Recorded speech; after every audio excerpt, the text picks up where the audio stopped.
Hello friends, कैसे हैं आप लोग? क्या चल रहा है? और मैकेनिक्स हाफ से काफी ज्यादा हम लोग कवर कर चुके हैं। आधी मैकेनिक्स से काफी आगे आ चुके हैं हम लोग। और आज मैकेनिक्स का one of the best chapter है। और बहुत आता है, इससे बहुत आता है। ये पूरे मैकेनिक्स में नंबर वन रोटेशन, जो बहुत इंपॉर्टेंट है, थोड़ा डिफिकल्ट है। और number two centre of mass and momentum, ये बहुत इंपॉर्टेंट है पर डिफिकल्ट नहीं है। हम इसको बहुत ज्यादा डिफिकल्ट नहीं कह सकते। सो chapter 9 centre of mass and momentum, आइए बहुत ध्यान से देखेंगे इस चैप्टर को। Chapter 9 centre of mass and momentum में सबसे पहले डे 1 में हम लोग सेंटर ऑफ मास के बारे में समझते हैं। ट्राई करते हैं हम और आप मिलके समझने की कि सेंटर ऑफ मास होता क्या है। एक तो बाय डेफिनेशन और एक फीलिंग भी लेनी है कि हाँ सेंटर ऑफ मास ये होता है। क्योंकि सेंटर ऑफ मास एग्जिस्ट तो हर बॉडी में करता है, पर वो विजिबल नहीं होता है। हम उसको फील कर सकते हैं, बट हम उसको सर्टेन मेथड से देख सकते हैं कि हाँ यहां कहीं होगा, पर वी कैन नॉट सी कि भाई यहां पर है, देखो दिख रहा है centre of mass. That is not possible. तो डे 1 में centre of mass and momentum में सबसे पहले हम लोग देखते हैं सेंटर ऑफ मास के बारे में। क्या होता है सेंटर ऑफ मास? अगर हम इसको थ्योरेटिकली देखें, एक किताबी बुकिश डेफिनेशन देखें, तो ये कहता है it is a point of a body या ऑन अ बॉडी और सिस्टम। एक तो किसी बॉडी का हो सकता है या सिस्टम का। अब सिस्टम का मतलब क्या है? बहुत सारे बॉडीज आपस में मिल गए, उन्होंने एक सिस्टम बना दिया। बहुत सारे पार्टिकल्स मिल गए, उन्होंने एक सिस्टम बना दिया।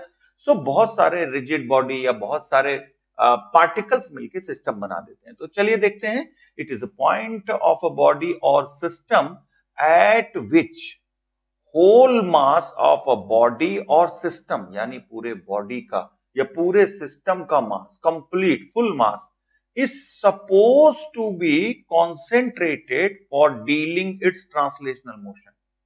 इसका मतलब किसी भी बॉडी में अगर हम देखें तो एक पॉइंट ऐसा होगा जिस पे पूरा का पूरा मास कॉन्सेंट्रेटेड होगा, फोकस्ड होगा, सेंटर्ड होगा, ऐसा कह सकते हैं। लेकिन किस लिए? देखें, सेंटर ऑफ मास का मेन जो इंपॉर्टेंस है वो है ट्रांसलेशनल मोशन में। ट्रांसलेशनल मोशन में इंपॉर्टेंट है इसका। रोटेशनल मोशन में है, ये नहीं कहूंगा कि इसका कोई यूज नहीं है, बट उतना इंपॉर्टेंट नहीं है। सो फॉर एग्जांपल, जैसे अगर आपको ये व्हील ऐसा कोई दिया है डिस्क टाइप का, और यहां पर अगर आप फोर्स लगाएं तो ये आगे तो जाएगा, ये तो गारंटी है कि ये आगे जाएगा। स्मूथ सरफेस पे है अगर, तो यहां पर फोर्स लगाने पर ये आगे जाएगा। सपोज ये इसका सीएम यानी सेंटर ऑफ मास है, लेकिन ये रोटेट करेगा यहां फोर्स लगाने पे? It is not possible. अगर स्मूथ सरफेस है तो बिल्कुल नहीं करेगा रोटेट। अगर आपको रोटेट कराना है, दैट्स व्हाई हम कहते हैं ट्रांसलेशनल मोशन। ट्रांसलेशनल मोशन के लिए इसका इंपॉर्टेंस है। ट्रांसलेशनल मोशन के लिए सेंटर ऑफ मास का इंपॉर्टेंस है।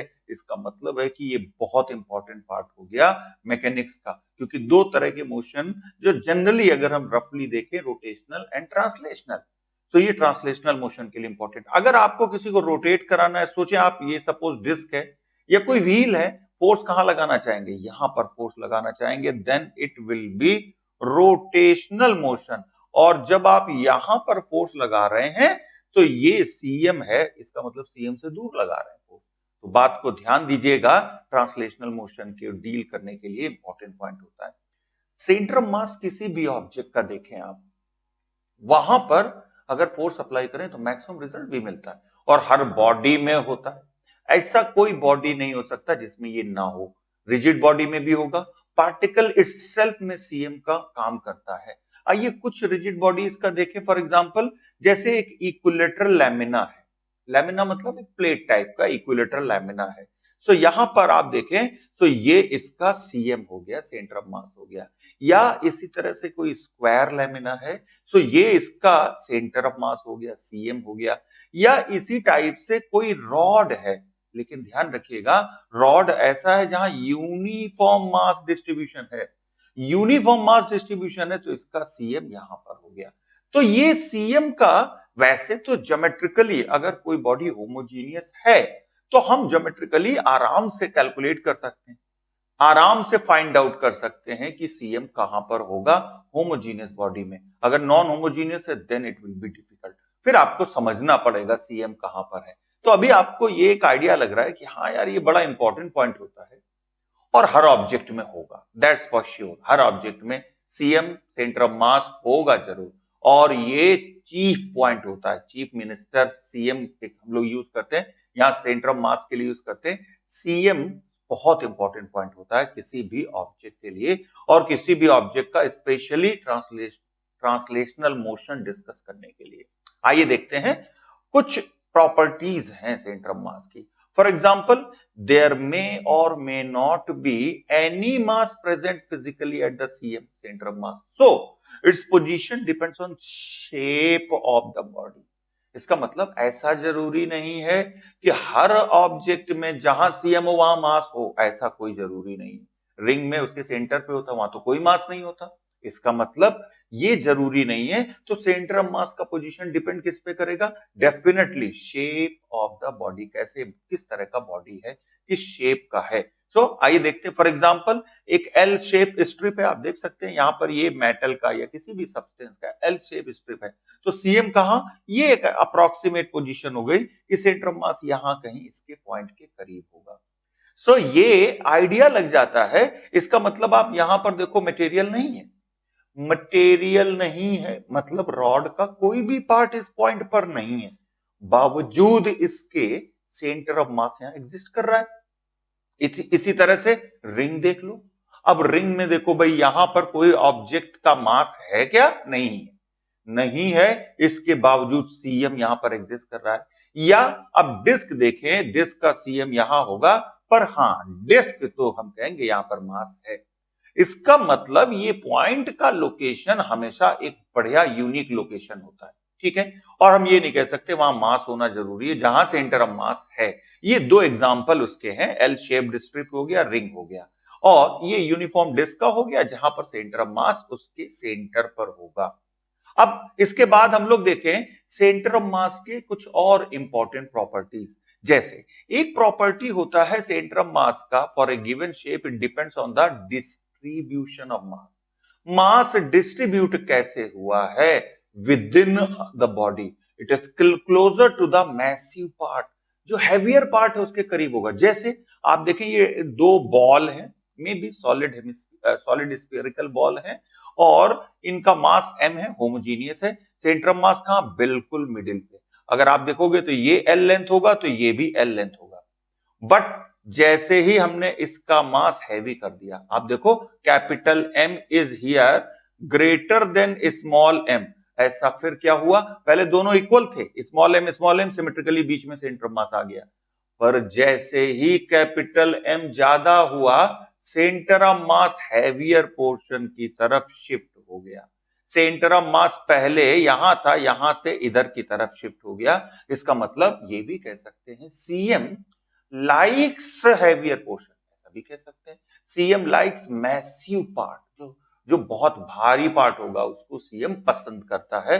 यहां से इस पॉइंट का लोकेशन शिफ्ट हो गया टुवर्ड द हैवियर पोर्शन।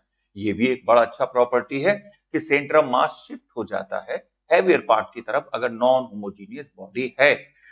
इसी तरह से हम ये कह सकते हैं, if we apply external force on CM, centre of mass पे अगर बाहर से कोई फोर्स लगाया जाए, हमको सबसे ज्यादा रिजल्ट मिलेगा। किसका? अरे फोर्स का। भाई फोर्स लगाने का मतलब आप क्या चाहते हैं कि हम जो चाह रहे हैं वो फोर्स जिस रीजन से लगाया जा रहा है, जो भी उसके पीछे कॉज है, वो कॉज हमारा फुलफिल हो। तो हम क्या चाहेंगे, कहां पर फोर्स लगाएं? मतलब पोजीशन ऑफ अप्लाइंग फोर्स, किस पोजीशन पे फोर्स अप्लाई करें? सीएम पे अप्लाई करें, सेंटर ऑफ मास पे अप्लाई करें, हमको वहां का मैक्सिमम रिजल्ट मिलेगा। जैसे आप देख सकते हो यहां पर ये एक लैमिना या प्लेट है। अगर हमको एक इस तरह से कोई बहुत बारीक सी चीज पे इसको रोकना है, बैलेंस करना है, तो देखें इसके सीएम पर हमने फोर्स लगाया। क्या लगाया? फोर्स नॉर्मल लगा दिया, इससे नॉर्मल अप्लाई किया और ये बैलेंस कर गया। इसका मतलब यहां टॉर्क भी बैलेंस हो गया। तो सीएम पे फोर्स लगाने से ये बैलेंस कर गया। अगर आप सोचो यहां पर कुछ लगाते तो क्या बैलेंस करता? नहीं, बिल्कुल पॉसिबल नहीं था। इसी तरह से यहां पर आप देखें एक हेमिस्फेरिकल बाउल है, ये इसके सीएम की सीध में फोर्स लगाया, हेमिस्फेरिकल बाउल का सीएम यहां कहीं होगा, उसकी सीध में फोर्स लगाया, ये भी बैलेंस कर गया। तो हम या तो सीएम पर लगाएं या उसके जितना क्लोजर हो सके उसकी सीध में लगाएं, उसी लाइन पे लगाएं, मतलब जो हमारा लाइन ऑफ एक्शन हो फोर्स का वो बिल्कुल सीएम से पास होता हो। अब इसके बाद देखें, सपोज ये रॉड है, रॉड में यहां कहीं सीएम होगा, सो हमने यहां पर भी सीएम की सीध में फोर्स लगाया, तो यहां पर भी सीएम की सीध में फोर्स लगाया। आप देखो ये सब पॉइंट पे अगर हम यहां फोर्स लगाते तो क्या ये रुक पाता? नहीं रुक पाता। या इसमें हम यहां फोर्स लगाते तो क्या रुक पाता? नहीं रुक पाता। इसका मतलब हमको क्या मिला? Maximum result. देखें इसकी फीलिंग लो, ये चैप्टर बहुत काम का है, इसकी फीलिंग लोगे तो ये आपको अच्छा भी लगेगा, समझ में भी आएगा। अगर इसमें फॉर्मूले पे डिपेंड हुए कि फॉर्मूले याद कर लें, नहीं होगा, कभी नहीं आएगा ये चैप्टर, आपको कभी भी नहीं आ सकता। सो ये समझ में आ गया इसका थर्ड प्रॉपर्टी कि फोर्स लगाने पर मैक्सिमम रिजल्ट मिलता है। आइए इसके बाद हम देखते हैं सेंटर ऑफ मास को सबसे पहले लोकेट करना हो, मतलब कहां है किसी का भी पार्टिकल का, सिस्टम ऑफ पार्टिकल का या फिर रिजिड बॉडीज का, सबका हम लोग लोकेट करके देखेंगे सेंटर ऑफ मास को। सबसे पहले अगर सेंटर ऑफ मास भाई किसी को लोकेट करते हैं तो हम लोग कैसे लोकेट करते हैं? हम लोग लोकेट करते हैं उसका एक्स कोऑर्डिनेट क्या है, वाई कोऑर्डिनेट क्या है, और 3D में है तो जेड कोऑर्डिनेट क्या है। तीनों अगर पता है तो हमको एग्जैक्ट लोकेशन किसी भी ऑब्जेक्ट का कहीं पर भी हो वो पता चल जाता है। तो सबसे पहले एक्स कोऑर्डिनेट ऑफ सीएम क्या होगा? एक्स सीएम इक्वल्स टू, ये फॉर्मूला आपको मालूम होगा, आई होप कि आपने स्कूल में भी पढ़ा होगा इसको, m1x1 plus m2x2 plus m3x3 plus and so on up to m1 plus m2 plus m3 plus and so on. चलो भाई सिंपल से फॉर्मूले से एक्सीएम लोकेट हो जाएगा। सिमिलरली वाईसीएम है तो हम लोग m1 y1 plus m2 y2 plus m3 y3 plus and so on upon m1 plus m2 plus and so on, ये वाईसीएम हो गया। अगर 2 डायमेंशन में है, प्लेन में है, और अगर 3D में है तो जेड कोऑर्डिनेट भी पता चल जाएगा। कैसे? जेड-सीएम, बिल्कुल सिमिलर रिजल्ट है, m1 z1 plus m2 z2 plus m3 z3 upon m1 plus m2 plus m3 plus and so on. तो ये XCM, YCM, ZCM ये सब हम कैलकुलेट कर सकते हैं। हाँ ध्यान रखिएगा, ये in terms of position vector देखें, लोकेट करने के लिए पोजीशन वेक्टर क्या होता है? अरे भी पोजीशन वेक्टर का मतलब ये है कि सपोज कोई यहां है, हम ना XCM देखें ना कुछ, सीधे सीधे क्या देखें? RCM देखें। ये डायरेक्ट अप्रोच हो गया, समझ लो आप, direct approach centre of mass का, सीधे सीधे एकदम जाके सेंटर ऑफ मास को देख सको। उसके लिए ना XCM की जरूरत है ना YCM की जरूरत है, सीधे सीधे आप सेंटर ऑफ मास को अप्रोच कर लो, सीधा रास्ता जाता है। और XCM YCM मालूम है तो भी निकाल सकते हो भाई, सिंपल सा RCM that square equals to क्या हो जाएगा? XCM स्क्वायर, अगर 2D में है YCM स्क्वायर, ऐसे आप पता कर सकते हो। RCM देखना है तो वेक्टर फॉर्म में क्या होगा? RCM M1 R1 plus M2 R2 plus and so on divided by M1 plus M2 plus and so on. ये हो गया पोजीशन वेक्टर निकालने का सिंपल सा तरीका। इसके बाद में एक एग्जांपल लिया जाए, वहां से आपको समझ में आएगा कैसे सेंटर ऑफ मास लोकेट करना है। वो भी किसका? देखें, एक पार्टिकल होगा वो खुद में सेंटर ऑफ मास होगा, itself it will behave like centre of मास। जब एक से ज्यादा पार्टिकल होंगे तब इश्यू आएगा, फिर इन फॉर्मूलों का यूज करना पड़ेगा। कैसे यूज करेंगे? चलो इसके ऊपर हम लोग ध्यान देते हैं। सबसे पहले सपोज यहां पर आप देख सकते हैं ये एक्स एक्सिस है, ये वाई एक्सिस है, 2 kg, 4 kg, 5, 3 kg और 6 kg, 4 मास हैं जो कहीं रेंडमली रख दिए इस तरह से। हाँ ये जरूर दिया हुआ है कि ये 5 मीटर है, ये भी 5 मीटर है, मतलब इसके कोऑर्डिनेट 5,0, 5,5, 0,5 और 6 kg ओरिजिन। अब ओरिजिन तो कहीं ना कहीं बनाना पड़ता है ना, ये हमारी मर्जी होती है। क्वेश्चन में जहां मर्जी हो आप ओरिजिन बना सकते हैं। आप लोग चाहते तो 4 kg पे लगा लेते, चाहते तो 2 kg पे लगा लेते, आपकी मर्जी 3 kg पे भी लगा सकते थे। बट यहां पर ओरिजिन शिफ्ट करने में एक चीज का ध्यान रखें तो बेटर रहता है। क्या? हम एक्सट्रीम लेफ्ट और एक्सट्रीम बिलो उस एंड पे आते हैं। क्यों? माइनस का चक्कर नहीं रहता भाई, एक ही साइन पे चलना पड़ता है, प्लस पे। माइनस रहेगा, मिस्टेक होने का भी चांस रहता है। इसलिए ये आदत में डाल लेते हैं, कोई लॉ नहीं है, कोई कॉन्सेप्ट नहीं है। तो अब इसका लोकेट करना है, सेंटर ऑफ मास कहां होगा। सेंटर ऑफ मास इसका कहां होगा, ये लोकेशन लेनी है। एक बात तो अगर रफ आइडिया देखें तो इन चारों में सबसे भारी कौन है, 6 केजी। इसका मतलब 6 केजी के करीब होगा, ये तो कंफर्म है कि यहां कहीं हो सकता है। पर अब यहां कहीं होगा, ये तो आइडिया लगा रहे हैं ना हम लोग अपने कॉन्सेप्ट से। इसका एग्जैक्ट लोकेशन देखना है। चलो ओरिजिन शिफ्ट कर लिया, अब हम फॉर्मूले यूज करते हैं। सिंपल तरीका है फॉर्मूले यूज करने का। अपना ओरिजिन फिक्स किया, इसके बाद हमको एक्ससीएम वाईसीएम यूज करने हैं। चलिए एक्ससीएम इक्वल्स टू देखें, यहां पर 6 केजी था, तो 6 केजी के लिए 6 इंटू 0 हो गया। फिर यहां पर 3 केजी था, तो 3 केजी के लिए यहां पर 3 इंटू 5 हो गया। फिर यहां पर 4 केजी था, तो एक्स कोऑर्डिनेट क्या हो जाएगा, 4 इंटू 5। और यहां पर हमारा 2 केजी था, इसके लिए तो एक्स कोऑर्डिनेट हो गया 0 डिवाइडेड बाई इन चारों मासेस का सम, 6 प्लस 3 प्लस 4 प्लस 2।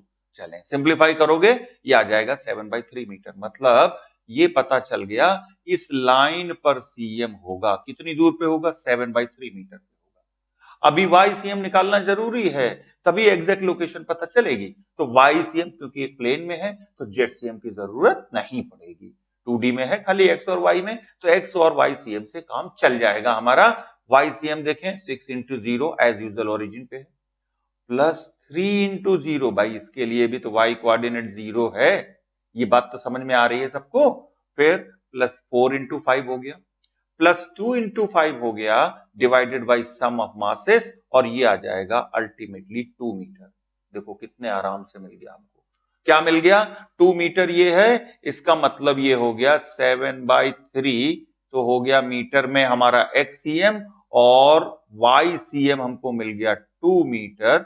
ये लोकेशन आ गया सेंटर मास।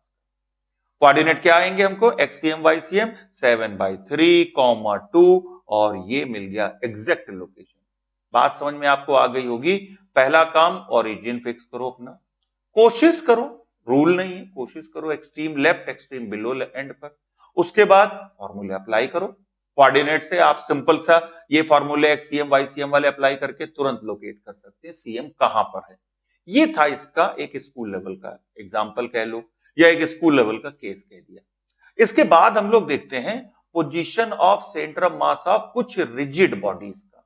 वैसे किसी भी रिजिड बॉडी के सेंटर ऑफ मास को पता करने के लिए इंटीग्रेशन हमको जरूरत पड़ेगी, तो तैयार रहिए इंटीग्रेशन के लिए। और जो बच्चे, जो भी स्टूडेंट्स 10th करके फाउंडेशन में हैं, वो इसको अभी स्किप कर सकते हैं, वो डायरेक्टली 2, 3, 4 स्लाइड आगे जाके पढ़ सकते हैं अगर इंटीग्रेशन में प्रॉब्लम है उनको। बाकी जिनको इंटीग्रेशन आता है उनको बहुत अच्छे से समझ में आना है। सो यहां पर अगर हम देखें कुछ रिजिड बॉडी, मतलब सीएम ऑफ रिजिड बॉडीज। अब सीएम ऑफ रिजिड बॉडीज में पहला बॉडी हम लोग ले लेते हैं रिजिड बॉडीज में, आर्क ऑफ थिन रिंग। कोई पतला सा रिंग है, उसका एक पार्ट ले रहे हैं, ध्यान दीजिएगा, एक पार्ट ले रहे हैं, जनरल रिजल्ट बन जाएगा यहां से। और फिर आप हाफ रिंग, 3/4 रिंग, 1/4 रिंग सबके लिए अप्लाई कर सकोगे डायरेक्टली, बिल्कुल। तो आर्क ऑफ थिन रिंग है, एक पार्ट है रिंग का, यहां पर इस टाइप से आप देख सकते हैं एक रिंग का पार्ट है। ये टोटल एंगल थीटा है, मतलब इधर θ/2 होगा, इधर भी θ/2 होगा। ये एक्स एक्सिस है, रेडियस इसका आर दिया हुआ है, और ये रिंग का कोई आर्क हम नहीं कह रहे हैं कि हाफ रिंग है, ना कह रहे हैं 3/4 है, ना कह रहे हैं 1/4, कोई पार्ट लिया। अब इसका सीएम देखना है कहां होगा। पहला काम ओरिजिन यहां एज्यूम कर लिया, ध्यान से देखना बेटा आप लोग, सब लोग। सो ओरिजिन यहां एज्यूम कर लिया। अब देखना भाई इसका सीएम कहां होगा, तो इंटीग्रेशन के लिए एक एलिमेंट लेना पड़ेगा। सो यहां पर पहले तो इसका मास m अगर दिया है, तो एक एलिमेंट कट करना पड़ेगा, और एलिमेंट कट कर रहे हैं हम लोग यहां पर, ये पोर्शन हमारे रिंग का छोटा सा एलिमेंट हो गया। वैसे अगर आप एक्ससीएम देखते हैं तो फॉर्मूला होता है integral of X DM divided by integral of DM. YCM देखते हैं, बिल्कुल ऐसे ही बन जाता, YCM integral of Y DM upon integral of DM, ऐसे बना लेते हैं। तो हमने इस रिंग का छोटा सा पार्ट कट किया जिसका एंगल डी अल्फा है और लेंथ आर डी अल्फा हो गया। तो इसका लेंथ आर डी अल्फा बन गया, और क्योंकि ये एंगल थीटा बाई 2 है, जरा ध्यान से देखना, तो ये एंगल हो गया 90 माइनस थीटा बाई 2। अब इतने पार्ट का हमको देखना है कि सीएम कहां है with the help of integration. सबसे पहला काम डीएम, डीएम क्या होगा, मास पर यूनिट। देखें डी अल्फा एंगल लिया था, ठीक है, सो डी अल्फा का मास था डीएम। सिंपल सा, ऐसे सोचो, डी अल्फा जब एंगल बन रहा था तो मास था डीएम। बात समझ में आ रही है सबको?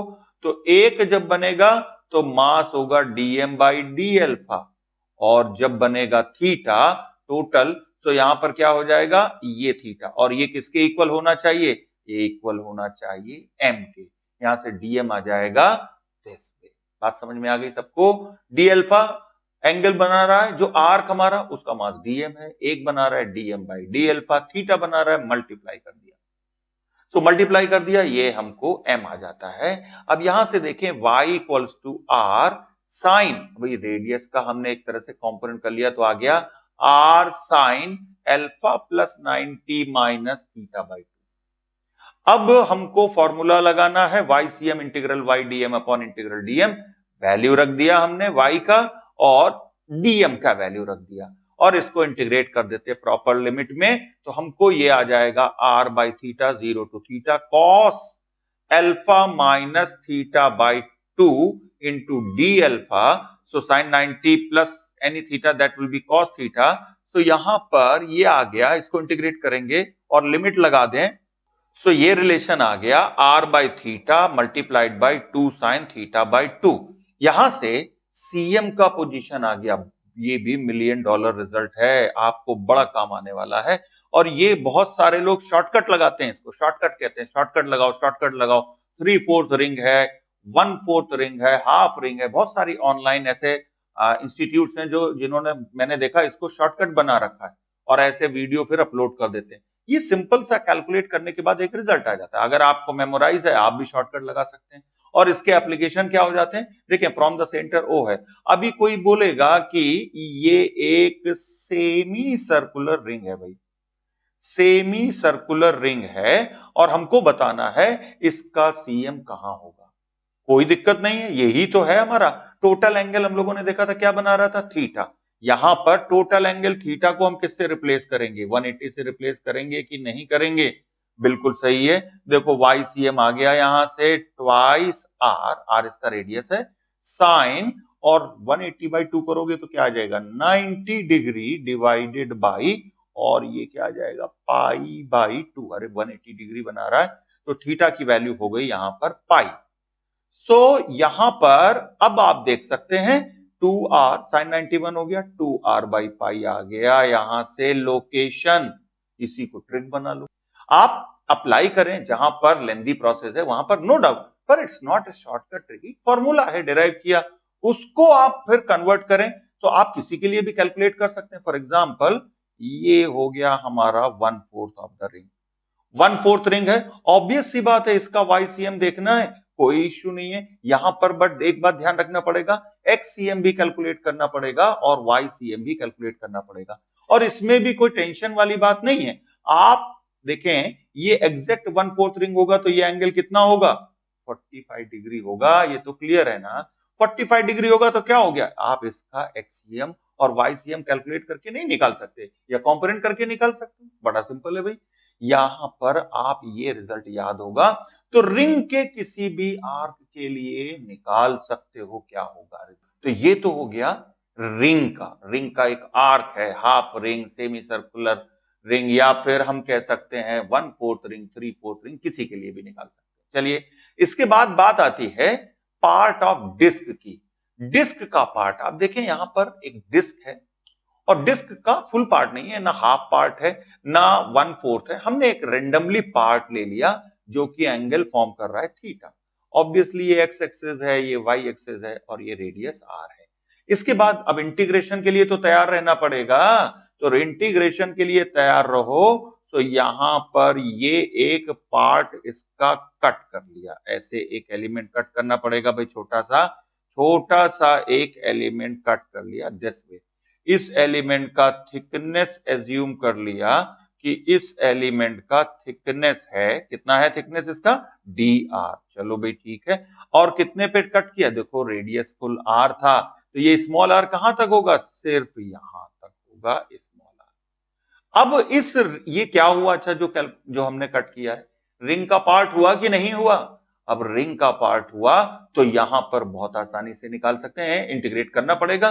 तो आइए देखते हैं, y हम कैलकुलेट कर चुके हैं 2r sin थीटा by 2 divided by theta, dm यहां पर क्या होगा, m बाई, अब एरिया लेना पड़ेगा, so m by r square theta by 2 and then theta r dr, ये अल्टीमेटली आ जाएगा twice m r by capital r square into d r. देखें जो भी स्टूडेंट 10th करके आए हैं वो ये वाले पार्ट्स को स्किप कर सकते हैं, आगे आप इसी 2-3 स्लाइड के बाद में आप कर सकते हैं। देखें कुछ टफ इंटीग्रेशन यूज होते हैं, मैथमेटिकल ऑपरेशन यूज होते हैं, फिजिक्स और मैथ्स एक दूसरे के साथ ही चलते हैं, इसलिए मे भी मैथमेटिकल इश्यू हो आपके साथ, कोई टेंशन नहीं, रिजल्ट भी याद करके आप काम चला सकते हैं।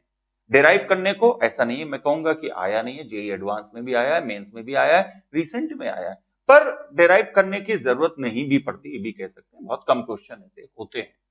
सो चलिए यहां से हमको डीएम मिल गया, फॉर्मूला लगा दो भाई, y c m equals to integral y DM upon integral dm, integrate कर दो, यहां पर 0 से r के लिए वैल्यू रख दिया, किसका किसका, y का हम निकाल चुके थे, जो पार्ट ऑफ रिंग के लिए हमने एलिमेंट क्या काटा है, रिंग का पार्ट बना है वो, और रिंग के पार्ट के लिए हम लोग पहले ही निकाल चुके हैं, यहां पे सब्स्टिट्यूट कर दिया और इंटीग्रेट करके निकाल लिया YCM equal to 4r sin थीटा बाई 2 डिवाइडेड बाई 3 थीटा।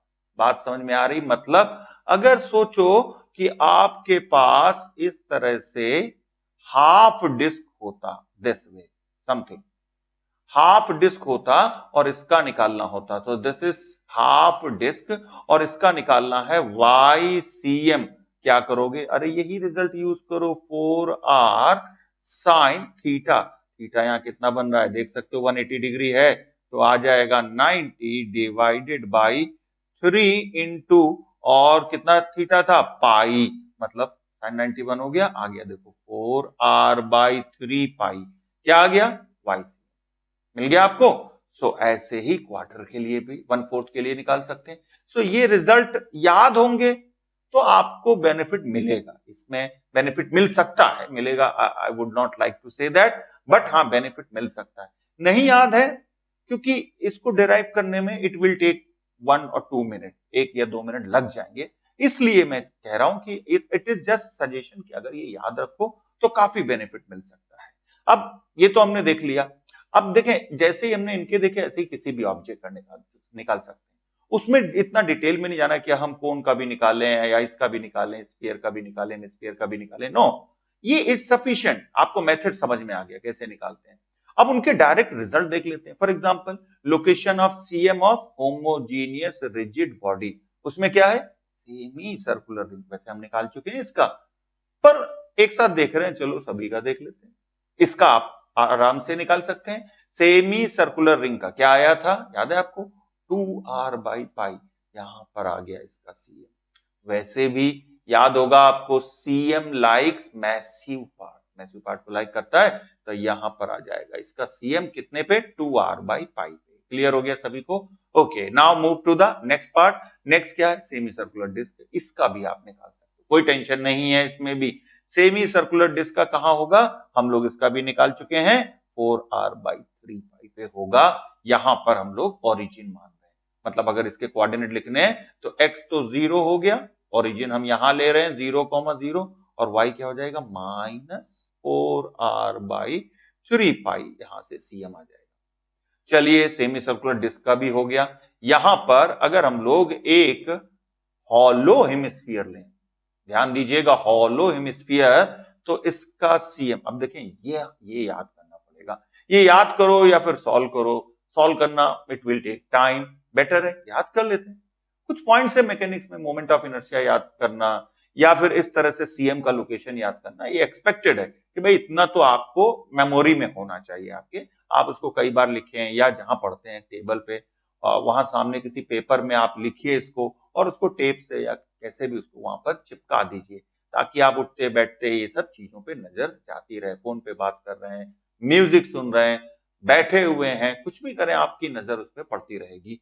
तो एक छोटा सा पोस्टर टाइप का बना सकते हैं। तो इसका सेंटर ऑफ मास हो गया r/2 पे। इसके बाद हम लोग देखते हैं सॉलिड हेमिस्फीयर। देखिए हेमिस्फीयर सॉलिड है, हॉलो का देख चुके हैं। अगर ये पूरा स्फीयर होता तब तो सेंटर पे ही होता, कोई टेंशन ही नहीं थी। बात है हेमिस्फीयर पे, हैवियर पोर्शन की तरफ शिफ्ट हो जाएगा, इसमें किसी को कोई डाउट नहीं होना चाहिए। ये कहां होगा? 3r/8 पे सीएम का लोकेशन होगा। इस हेमिस्फीयर का रेडियस गिवन है r। इसके बाद हम लोग देखते हैं कोन का। अगर कोन का देखें तो कोन हॉलो है, तो इसका सेंटर ऑफ मास कहां होगा? ऑफ कोर्स हैवियर पोर्शन की तरफ जाएगा, h/3 पे। ये हमारा ओरिजिन, इसको एज्यूम कर रहे हैं। तो टोटल हाइट इस कोन का अगर h दिया है तो h/3 पे cm या सेंटर ऑफ मास होगा। इसके बाद हम लोग देखते हैं सिक्स्थ वन, सॉलिड कोन हो। सॉलिड कोन होगा तो उसके कहां पर होगा सेंटर ऑफ मास? उसके भी हैवियर पोर्शन पर होगा। यहां पर उसका सीएम जाएगा h/4 पे। यहां रेडियस से कोई मतलब नहीं, सिर्फ ycm ही आएगा इस कंडीशन में, क्योंकि सिमेट्रिकल ऑब्जेक्ट है, इसलिए यहां पर ऐसा इश्यू नहीं आना। So friends, this is end of day 1 centre of मास। यहां पर हम लोगों ने डिफरेंट डिफरेंट पार्टिकल्स के देख लिए, रिजिड बॉडी के डेराइव करके देख लिए, और कुछ रिजिड बॉडीज के हमने याद करने के लिए देख लिए। क्या भाई ये याद कर लेंगे, उनका लोकेशन दिमाग में रहना चाहिए। तो सेंटर ऑफ मास को लोकेट करके तो देख लिया हमने। अब इसके कुछ बहुत ज्यादा इंपॉर्टेंट केसेस भी हैं, वो हम लोग नेक्स्ट डे में देखेंगे, क्योंकि चैप्टर थोड़ा सा डिफिकल्ट, जैसा मैंने पहले भी कहा था, थोड़ा सा डिफिकल्ट है। अगर आप केयरफुली सुनोगे तो बहुत आराम से आपको समझ में आता जाएगा। So this is end of day 1 centre of mass.